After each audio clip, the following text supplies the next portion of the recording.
Ibu, bapak, dan saudara.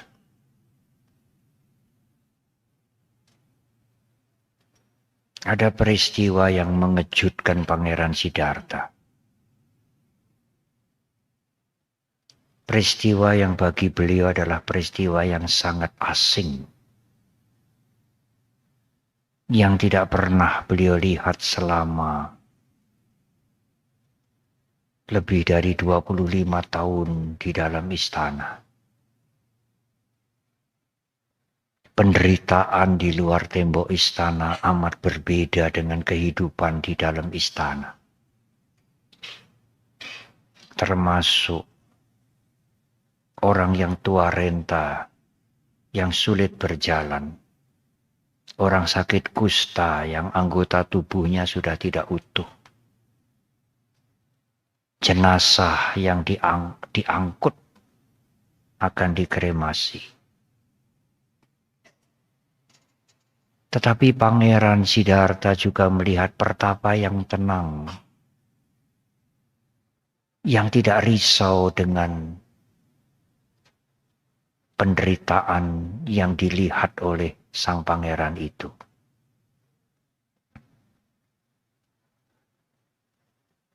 Apa yang beliau lihat di luar tembok istana itu sangat mengejutkan, mengguncangkan pemikiran Pangeran Siddhartha. Apalagi beliau menyadari bahwa dirinya juga akan mengalami seperti itu. Meskipun beliau anak raja dan tinggal di dalam istana yang penuh dengan kemuliaan duniawi, kenyamanan, kedudukan yang sangat tinggi.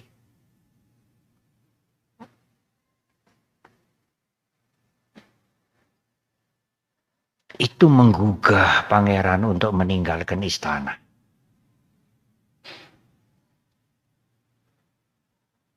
Tidak sekadar ingin menolong penderitaan dengan ala kadarnya.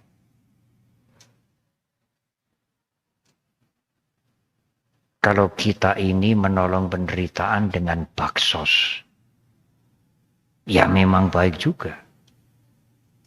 Tetapi baksos itu hanya menyelesaikan sedikit penderitaan, bukan akar penderitaan. Pangeran Siddhartha tidak hanya sekadar itu. Untuk membagi-bagi makanan, membagi-bagi obat, menolong mereka yang menderita. Tetapi ingin mencari akar yang mendalam. Yang mengakibatkan penderitaan semuanya itu. Itu wawasan bijak Pangeran Siddhartha. Meskipun beliau belum mencapai pencerahan sempurna.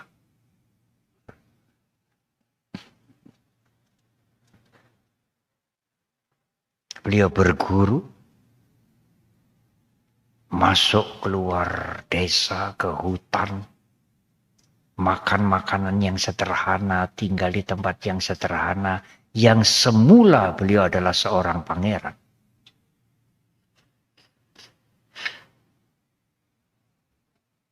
Pada waktu saya dengan Pak Dirjen bertemu dengan Menteri Agama, Bapak Profesor Dr. Nasaruddin Umar, diterima di Masjid Istiqlal jam 7:30 malam.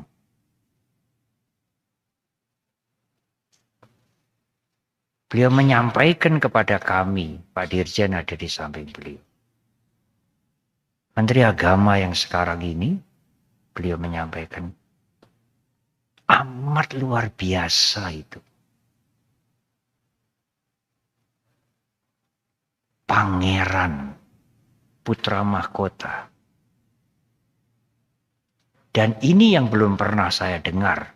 Pak Menteri mengatakan, Pangeran Siddhartha itu kalau tidak meninggalkan istana, beliau itu akan menjadi raja 2 kerajaan. Karena Pangeran Siddhartha anak Raja Sudodana dari kerajaan Kapilawastu, Yasodhara anak Raja Kolia yang ibu kotanya Dewadaha.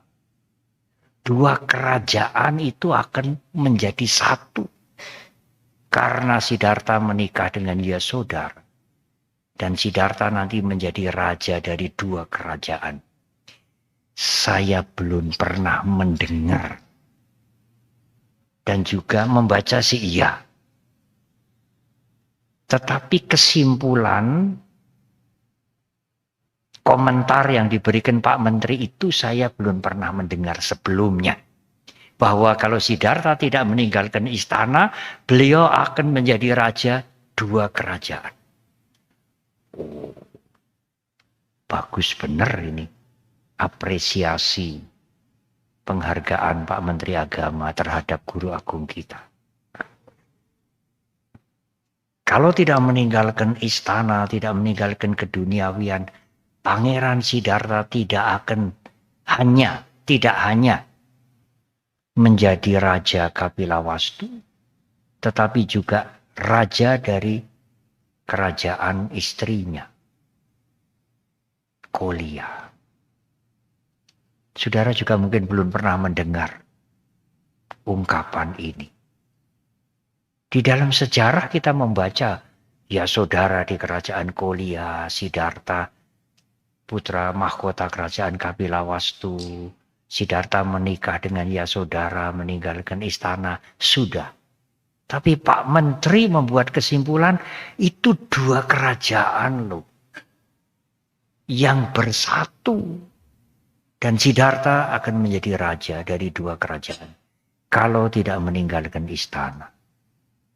Tetapi Siddhartha meninggalkan istana bukan hanya untuk kepentingan dirinya, tetapi juga peduli pada penderitaan makhluk-makhluk, orang-orang, dan tidak sekadar meringankan penderitaan ala kadarnya, tetapi mencari apa sih sebab penderitaan itu. Bagaimana mengatasi penderitaan itu dengan totalitas. Pak Menteri menyampaikan, mengelaborasi. Beliau tinggal di hutan, di bawah-bawah pohon. Sulit saya membayangkan anak raja putra mahkota, calon menjadi raja dua kerajaan, meninggalkan kemuliaan duniawi, kedudukan. Kalau tidak mempunyai wawasan bijak, mungkin sebaliknya. Ya, di luar menderita ketuaan, sakit. Ya gimana lagi? Yang penting saya di dalam istana kan tidak. Kalau orang berpikir lumrah begitu. Apalagi kalau calon putra mahkota pasti menjadi raja. Biasanya kalau sudah makmur itu ingin makmur terus. Kalau sudah punya kedudukan juga kalau bisa lebih panjang. Sampai mati. Meskipun tidak mungkin. Tetapi itu menjadi obsesi hampir semua orang. Siddhartha dengan wawasan yang bijak meskipun belum mencapai pencerahan, ternyata kemuliaan duniawi, kenyamanan di istana tidak bisa menyelesaikan penderitaan. Aku harus pergi mencari sebab yang sebenarnya. Mengapa penderitaan harus terjadi? Pangeran Siddhartha mengalami struggling 6 tahun. 6 tahun bukan waktu yang singkat. struggling di hutan-hutan belantara, menyiksa diri setelah tidak puas berguru. Namun akhirnya beliau mencapai pencerahan sempurna. Dengan usaha beliau sendiri sebagai Sama Sambuddha di bulan Purnama, bulan Waisakha. Lalu beliau melihat sendiri, oh, inilah akibat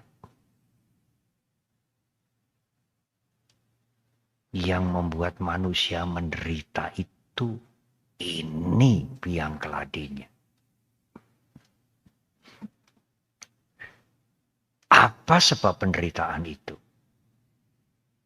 Penderitaan itu sebabnya persis di dalam diri kita sendiri. Tidak ada yang datang dari luar.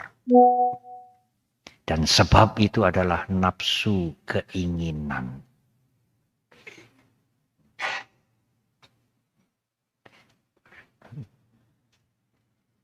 Secara singkat, lalu apakah tidak boleh bagi orang punya nafsu? Apakah tidak boleh orang punya keinginan? Punya nafsu berbahaya. Punya keinginan yang terukur bukan sebab penderitaan. Tapi kalau keinginan sudah menjadi nafsu, itu sebab penderitaan. Dalam bahasa Pali disebut tanha. Kalau keinginan itu dituruti karena menjadi nafsu, menjadi upadana. Yang hafal Paticca Samuppada tentu mengerti. Upadana itu lengket, ketagihan. Itu karena keinginan yang diulang-ulang-ulang. Mengapa diulang-ulang? Karena keinginannya menjadi nafsu. Tidak hanya kenikmatan yang menjadi kelengketan, kebencian juga menjadi upadana. Tidak hanya kenikmatan yang menjadi kita lengket atau ketagihan. Kebencian juga menjadi kemelekatan. Kalau orang sudah benci, sulit dikurangi. Sulit dinetralkan. Itu lengket juga. Ketagihan, kelengketan itu bukan hanya kenikmatan, tetapi juga bukan hanya loba atau raga, tetapi juga kebencian. Kalau orang sudah membenci itu sampai mati nanti. Sulit dinetralkan. Itu kelengketan juga. Itu sebab penderitaan. Tetapi kalau keinginan itu terukur, tidak jahat, harus baik, berguna, dan terukur. Tidak ambisius. Karena ada wawasan yang jernih, ada sampajanya, maka keinginan itu bukan sebab penderitaan. Ada keinginan yang disebut dhammacanda. Dhammacanda itu keinginan antusias yang sesuai dengan dhamma yang terukur. Meskipun keinginan itu baik, tetapi kalau tidak sesuai dengan ukuran Anda, pokoknya aku harus dapat. Meskipun itu tujuan yang baik, itu akan bisa menjadi keserakahan yang merugikan orang lain. Oleh karena itu, keinginan Anda harus terukur. Terukur dengan kemampuan Anda dan mesti baik atau berguna. Anda bisa ingat untuk mengukur keinginan itu kalau ada sati, kesadaran. Kalau Anda lengah, hanyut. Hanyut karena itu menjanjikan kenikmatan, kemuliaan, kemakmuran. Tetapi kan baik, Bante. Iya. Tapi kalau tidak sesuai dengan kemampuan Anda, semua cara bisa dihalalkan. Dicarikan pembenaran seolah-olah benar. Tetapi itu kebaikan yang tidak sesuai dengan takaran Anda. Itu nafsu keinginan. Bukan keinginan yang sesuai dengan takaran Anda. Tidak ada sampajanya, tidak ada wawasan bijak. Karena tidak ada kesadaran. Kalau ada sati, ada kesadaran. Oh, ini ingin itu toh. Ada sati, ada kesadaran. Mengawasi timbulnya keinginan. Kalau ada sati, sampajanya akan muncul. Pertimbangan yang bijak. Sesuai enggak ya? Aku punya keinginan seperti ini.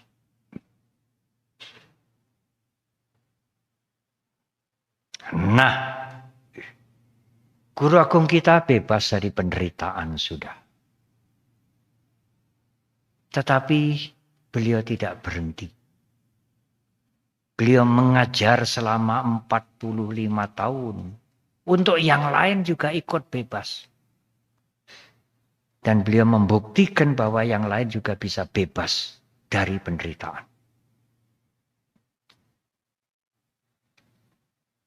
Tetapi beliau bebas juga. Ada satu perumpamaan yang bagus. Kalau Anda ingin menyeberang jalan raya, lalu lintasnya ramai. Lalu lintas penderitaan. Anda ingin menyeberang, di seberang sana lebih baik. Di seberang sini, kotor, bau, penuh penyakit. Tetapi untuk mencapai sana, ini lalu lintas penderitaan ini padat sekali. Tidak mudah. Tetapi selain saudara, selain Anda, kanan kiri Anda juga ada orang-orang yang mau menyeberang. Bukan hanya Anda sendiri. Anda membantu kanan kiri Anda juga. Ayo kita menyeberang. Kalau Anda berhasil menyeberangkan mereka, Anda sendiri otomatis ikut menyeberang. Kalau Anda ingin menyeberangkan yang lain, tetapi Anda sendiri tidak menyeberang, ya yang diseberangkan juga tidak ikut menyeberang. Kalau Anda berhasil menyeberangkan yang lain, menuntun menyeberangkan yang lain, mencarikan jalan supaya tidak tertabrak penderitaan, lalu lintas penderitaan, Anda menolong mereka sampai berhasil menyeberang. Otomatis Anda sendiri ikut nyeberang. Kalau bahasa Jawa lebih gampang. Kemarin saya menyampaikan ini di Magelang. Kemudian Bapak Kepala Kantor Kemenak, Pak namanya Muhin atau mungkin. Beliau memberikan sambutan. Beliau mengutip perumpamaan ini dengan bahasa Jawa. Aduh, bagus banget. Saya mengatakan, Bapak bagus sekali, saya mau ambil itu. Beliau mengatakan, kalau orang mau nyabrangke kancane, yang nyabrangke itu mesti katut nyebrang. Orang yang menyeberangkan temannya itu mesti katut nyebrang. Nah, itu bahasa Indonesia sesingkat itu sulit. Kalau Anda mau menyeberangkan teman Anda sendiri mesti katut nyebrang. Bagus sekali itu. Beliau bukan seorang Buddhis. Tetapi dengan menangkap kalimat ini dan beliau mengulang kembali, beliau sudah mengerti Dhamma. Meskipun hanya beberapa kalimat. Dan Dhamma yang penting sekali. Ibu, bapak, dan saudara. Itulah perlunya wawasan yang bijak. Supaya keinginan baik sekalipun tidak menjadi nafsu. Kalau keinginan baik menjadi nafsu, menjadi sumber penderitaan. Saya mengutip kalimat dari Theragata di permulaan, di awal khotbah ini. Jiwa tewapi sapanyo api wita parikaya.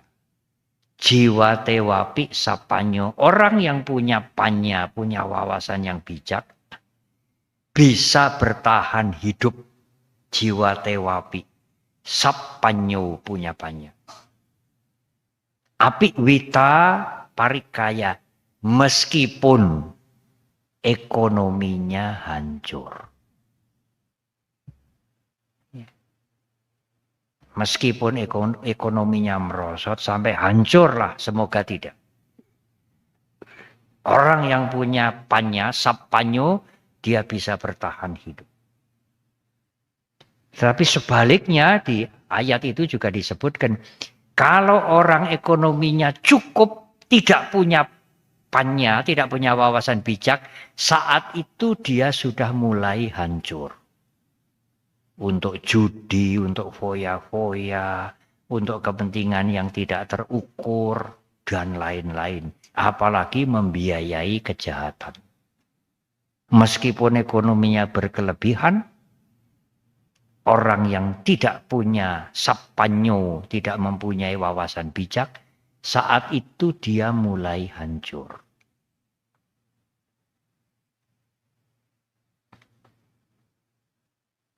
Tetapi Ibu Bapak dan Saudara, ini masih ada Waisak bagi saya 4-5 kali lagi. Jadi harus menghemat energi. Dan jaraknya tidak dekat, tidak hanya di Jakarta, jauh-jauh. Tanggal 1 Juni ada Waisak. Mereka menggunakan kalimat Waisakaraya di Solo. Dan itu sudah masuk kalender of event pemerintah daerah setahun yang lalu. Dan di Solo, Jogja mesti ada pentas seni. Nanti di Jogja tanggal 7 Juni ada Sanipata Waisaka. Seluruh organisasi ikut. Setiap tahun. Bukan makin surut, makin banyak, makin banyak. Nah, ada pertanyaan yang cerdas. Bante, Guru Agung sudah menemukan sebab penderitaan. Tanha, keinginan yang menjadi nafsu, yang berkobar-kobar. Yang kalau diikuti menjadi upadana, kelengketan yang luar biasa.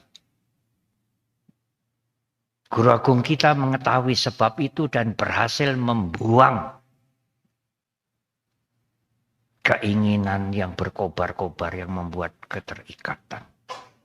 Guru Agung kita bebas dari penderitaan dan sekaligus mempunyai pengetahuan cukup untuk mengajari yang lain. Dan yang lain juga bisa bebas dari penderitaan. Tidak hanya Guru Agung Buddha Gotama sendiri. Coba dengarkan pertanyaan ini. Tetapi Bante, apakah mereka yang sudah bebas dari penderitaan itu ya bisa jadi tua? Ya bisa sakit? Ya bisa mati?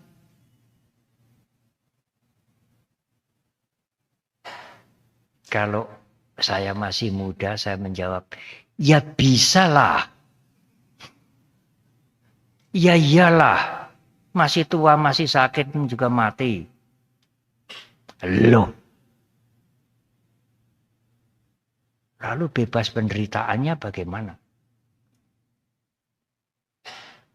Menjadi tua tetap sakit, meskipun diobati, tidak akan sehat selamanya.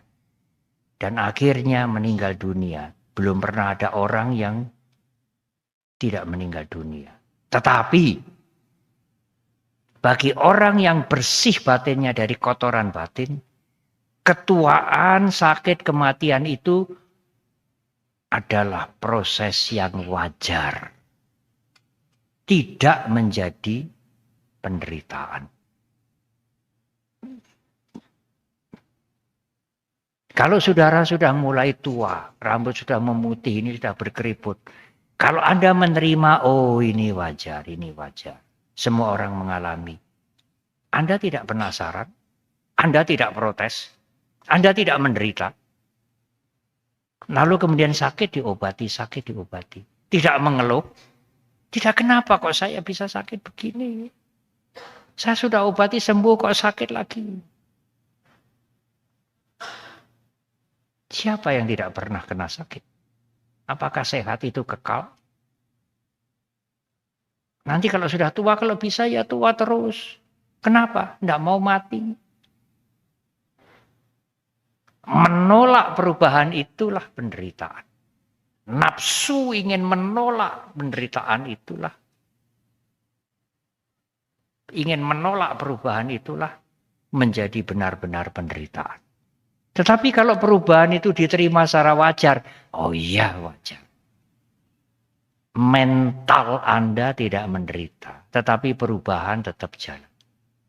Guru agung kita membebaskan penderitaan mental, bukan penderitaan fisik. Oh, kalau nanti ikut agama Buddha nggak akan tua. Wah, bagaimana? Nggak akan sakit, nggak akan mati. Tidak mungkin. Agama Buddha tidak bisa menghentikan proses perubahan. Tetapi agama Buddha memberikan jalan menghentikan penderitaan. Penderitaan mental itulah yang Sang Buddha stop. Tetapi fisik ini akan terus berubah. Tidak bisa, tidak tua, tidak sakit, tidak mati, tidak bisa. Arahat pun terkena. Guru agung kita juga parinibbana. Tetapi mereka yang bersih batinnya, tua, sakit, mati itu ya wajar. Siapa yang tidak mengalami? Kalau itu ditolak, yang wajar menjadi penderitaan. Kok mau menolak yang wajar itu bagaimana toh? Kalau besok pagi matahari terbit dari timur, apakah mendung, apakah cerah, mesti terbit dari timur. Kalau Anda mau menolak bagaimana? Mental Anda menjadi gila. Tidak wajar. Itu sebab penderitaan. Tetapi, masih ada tetapinya. Kalau mereka yang mentalnya sudah bersih, mentalnya bebas dari penderitaan, kalau sudah meninggal dunia, orang seperti ini tidak akan lahir kembali. Tidak akan mengalami tua lagi, gagal lagi, kecewa lagi, sakit lagi, mati lagi. Tidak akan lagi. Jadi, guru agung kita juga selain membebaskan penderitaan mental, juga membebaskan penderitaan fisik. Karena orang yang sudah bebas mentalnya dari penderitaan, waktu meninggal tidak akan lahir kembali. Untuk tua lagi, sakit lagi, bosan lagi, kecewa lagi, jengkel lagi, mati lagi. Tidak akan. Maka kalau seseorang mentalnya bebas dari penderitaan, kalau meninggal dunia, dia juga akan bebas, fisiknya juga akan bebas dari penderitaan. Karena tidak lahir kembali. Guru agung kita membebaskan penderitaan mental. Iya, sekarang. Karena kita terlanjur hidup. Terlanjur punya fisik. Terlanjur punya jasmani. Harus mengalami proses ketuaan, sakit, dan mati. Tetapi mental kita tidak menderita. Nanti kalau kita sudah meninggal dunia. Kalau mental kita bersih dari kotoran batin. Kita juga bebas dari penderitaan fisik. Sekaligus. Oleh karena itu disebut parinibbana. Penderitaan yang total. Mental sudah tidak menderita. Fisik juga sudah tidak menderita lagi. Ibu, bapak, dan saudara, itulah yang diwariskan oleh Guru Agung kita. Yang bertahan 2600 tahun lebih. Umurnya Dhamma ini, ajaran Guru Agung kita, 2600 tahun lebih. Bukan 2569, Bante.